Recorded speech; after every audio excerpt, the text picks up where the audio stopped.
Selamat pagi, siang, sore, malam, balik dengan saya di Dewa Elektronik.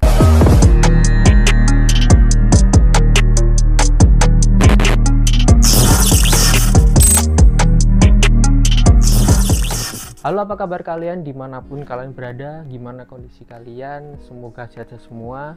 Alhamdulillah akhirnya saya bisa comeback lagi setelah hiatus selama 3 bulan karena beberapa faktor yang sudah pernah saya jelaskan di video sebelumnya. Dan alasan saya kembali karena banyak dituntut oleh teman-teman kalian, banyak yang komentar, wah sayang sekali saya sudah baru subscribe, baru nonton kok udah nggak bikin video lagi. Akhirnya hati nurani saya terketuk dan akhirnya saya menyempatkan untuk di momen yang spesial ini saya usahakan untuk bisa kembali dan bisa ngonten rutin lagi. Dan untuk mulai konten pertama kali hari ini, saya pribadi mengucapkan minal aidin wal faidin, mohon maaf lahir batin, dan saya mewakili rekan saya Mas Brian.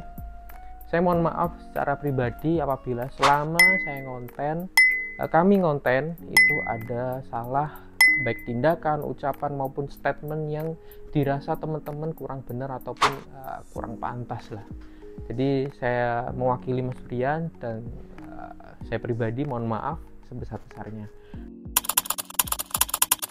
Setelah beberapa bulan pengajuan, karena banyak juga yang menanyakan review produk ini dong, review produk ini, dan akhirnya setelah perjuangan beberapa bulan tersebut, salah satu dari brand tersebut bisa masuk ke toko kami. Dan ini menjadi pertama kalinya kita review produk dari brand tersebut. Brand tersebut tidak lain dan tidak bukan adalah TCL. TCL yang datang ke kita ini merupakan tipe 43C655. Tentunya ini tipe yang bagus ya, karena kualitas gambarnya itu sudah menggunakan teknologi QLED. Jadi bukan UHD lagi, tapi sudah QLED. Untuk QLED pertama yang premium ya, yang sudah pernah kita review itu ada Samsung, terus ada Aqua. Untuk Aqua sendiri, menurut saya ini merupakan brand yang cukup menarik ya, karena dengan TV 43 inch kualitas QLED harganya itu cukup oke guys dibanding kompetitor yang lain, salah satunya kayak Samsung seperti itu. Dan ini sekarang TCL pun mengikuti jejaknya, yaitu TCL dengan tipe 43C655. Untuk teknologi dari TCL 43C655 ini itu ada beberapa guys. Yang pertama tentunya sudah menggunakan QLED dengan resolusi 4K. Terus ada teknologi namanya T-Screen Pro. Terus ada teknologi namanya Dolby Vision Atmos. Ada HDMI 2.3. Terus ada teknologi HDR10+. Terus ada Multiple Eye Care. Dan tentunya ada MEMC. Terus ada Gaming Master. Cukup menarik karena rata-rata di kelasnya itu belum ada embel-embel gaming ya, dan TCL sekarang sudah berani ngasih embel-embel Game Master. Terus ada teknologi DTS Virtual X, terus ada white color gamut. Jadi tentunya warnanya karena didukung dengan QLED, tentunya warna hitam dan warna yang lain RGB-nya itu bisa keluar ya, apalagi ditambah dengan teknologi white color gamut. Terus pastinya ini operating sistemnya sudah Google TV mostly, nggak jauh beda dengan rekan-rekannya seperti Xiaomi dan lain-lain, itu sudah Google TV. Seperti biasa untuk pembahasan pertama kita mulai dari desainnya guys. Untuk desainnya ini bisa dibilang nggak jauh beda dengan kompetitornya, yaitu Xiaomi A2 Pro. Jadi ini terkesan kekinian desainnya. Desain yang minimalis, terus listnya tipis, bagian bawahnya agak tebal. Untuk kakinya ini berbahan plastik ya sayangnya. Memang ini ya kalau dibanding brand kompetitor katakannya kayak Sharp, Samsung, itu ada kerasa di bagian build quality-nya. Contohnya paling besar kelihatan itu dari kakinya.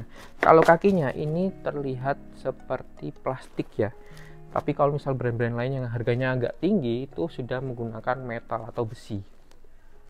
Terus desainnya juga sudah minim. Di sisi kanan ini ada tulisan Premium QLED. Dia pengen banget untuk menunjukkan bahwa TV-nya itu sudah menggunakan teknologi QLED ya. Terus bagian bawah ada tulisan TCL, dan untuk tombolnya juga dia terkesan rapi ya. Jadi ini rapi untuk tombolnya. Untuk bagian belakang ini cukup menarik karena desainnya cukup ini ya, memberikan udara yang lega untuk bagian permesinan di dalamnya, sehingga kontrol udara biar gak overheat itu bisa lebih bagus dengan desain seperti ini. Desainnya banyak jaring-jaringnya dan lubang-lubangnya. Dan untuk VESA-nya ini bisa dibilang VESA yang agak normal. Bisa digunakan secara universal untuk ukuran 43 inch di beberapa brand lainnya. Tapi sayangnya ini kok ada agak aneh karena VESA-nya ini yang dikasih baut cuma bagian atas aja. Dan untuk bagian per portnya ini dia ada beberapa konfigurasi yang cukup menarik. Ada disematkan jack 3,5 audio. Setelah beberapa brand yang lain sudah menghilangkan jack 3,5 audionya, ternyata TCL masih mempertahankan jack 3,5 audionya, tapi didampingi dengan teknologi baru yaitu audio optical.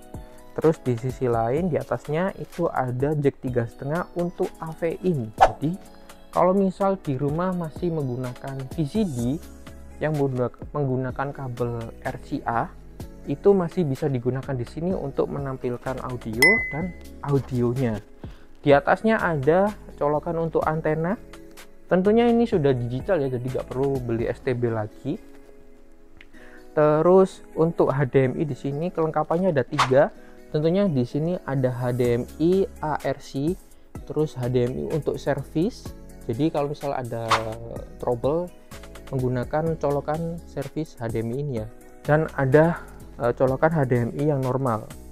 Terus di atasnya lagi ada colokan untuk kabel LAN untuk internet, dan disematkan hanya satu USB 3.0. Teknologi USB yang baru ya, 3.0. Itu aja sih. Dan untuk kapasitas daya untuk TCL C655 ini berkapasitas daya 115 watt. Cukup tinggi karena mengingat dia menggunakan kualitas QLED. Bisa dibilang cukup tinggi ya, karena di kelasnya rata-rata ukurnya biasanya 75 watt. Ini sampai 115 watt karena mengingat dia sudah menggunakan teknologi QLED, sehingga menggunakan konsumsi daya yang cukup tinggi ya untuk meningkatkan kontras warna, terus mengeluarkan semua warna yang dia punya, dan mengoptimalkan warna hitam di setiap pixelnya. Itu kelebihan QLED dibanding teknologi yang lain seperti UHD maupun di bawahnya. Seperti itu. Untuk tampilan UI dari Google TV dari TCL ini nggak jauh beda dengan Google TV yang lainnya, baik itu Sony, Xiaomi, bahkan Aqua pun itu hampir sama ya, mostly ya hampir sama.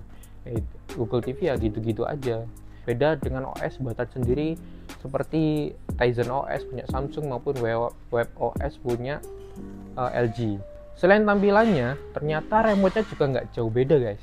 Remote-nya TCL ini mengingat formatnya ya, format UI-nya ini nggak jauh beda dengan kayak Xiaomi, cuma dari struktural bodinya ini fresh banget. Dia semua melengkung semua dengan menggunakan konsumsi daya baterai A3. Ini sudah ketika pembelian TV pasti disertakan baterai TCL ini ya. Dan ini desainnya cakep banget karena dipegang itu kayak mantep gitu loh. Jadi nggak kayak desain remote yang lain yang semi kotak tapi tetap ada lengkungan. Tapi ini bener-bener literally lengkung semua. Jadi dari mulai sisinya, sisi kanan lengkung, sisi kiri lengkung, bawah lengkung, atas lengkung. Sehingga ketika dipegang itu feel-nya itu enak, pas di tangan. Seperti itu. Untuk konfigurasinya di atas ada tombol power, ada mute, di bawahnya ada profile, Google Assistant, pengaturan, terus disusul dengan navigasi kanan kiri atas bawah. Di bawahnya ada tombol back, home sama channel TV. disusul lagi tombol volume up and down, channel up and down, terus input, menu. Ini ada TCL Home, terus ada menu tombol 1 2 3 untuk pilihan pad number, karena di sini terlihat gak ada pad numbernya. Terus ada tombol informasi dan 6 shortcut untuk aplikasi yang paling umum digunakan. Ada Netflix, Prime Video, WeTV, YouTube, dan TCL. Karena beberapa produk brand kompetitor itu nggak ada yang menyematkan ini ya, dua aplikasi yang paling sering digunakan, yaitu Video dan WeTV. Padahal ini sering digunakan, Video buat nonton Liga Inggris, WeTV buat nonton sinetron Indonesia. Itu untuk remote-nya ya. Dan untuk jeroannya, syukurnya untuk TCL ini sudah menggunakan Android versi terbaru, yaitu versi 12, dan didukung RAM-nya sangat tinggi, yaitu 25 GB. Ini nggak menutup kemungkinannya, karena dari seri Aqua sendiri dia sudah menyematkan memori cukup besar dibanding brand kompetitor lain seperti seperti Xiaomi, terus merek-merek lain kayak Sharp itu cuma 4 GB, Xiaomi itu cuma 4 GB, dan paling tinggi itu dipegang Aqua dulu itu. Sekarang dikalahkan sama TCL ya. Kalau dulu itu Aqua 23 GB kalau nggak salah di review Mas Brian. Dan sekarang saya lihat sendiri TCL itu 25 GB. Jadi ini cukup menarik dan bisa menyematkan beberapa aplikasi yang cukup banyak dan games ringan-ringan di TV TCL ini. Kayak gitu guys. Ya, untuk review pertama kayaknya itu cukup, karena ini bakal kita compare ya. Kita nggak bakal menghilangkan konsep compare yang ditinggalkan sama Mas Brian. Kita bakal compare dengan tipe Aqua, sama-sama QLED, sama-sama 43 inch. Kita bakal compare bagaimana kualitas masing-masing dari setiap brand tersebut. Ini sangat menarik karena di sisi lain Xiaomi sudah kalah level nih sama dua brand ini, TCL sama Aqua. Bagi kalian yang baru subscribe, tonton aja terus video channel kita ini. Kita bakal kembali lagi, selalu bikin konten lagi dan gak bakal hiatus lagi. Dari saya sebagai admin baru di sini, saya pamit dari Dewa Elektronik.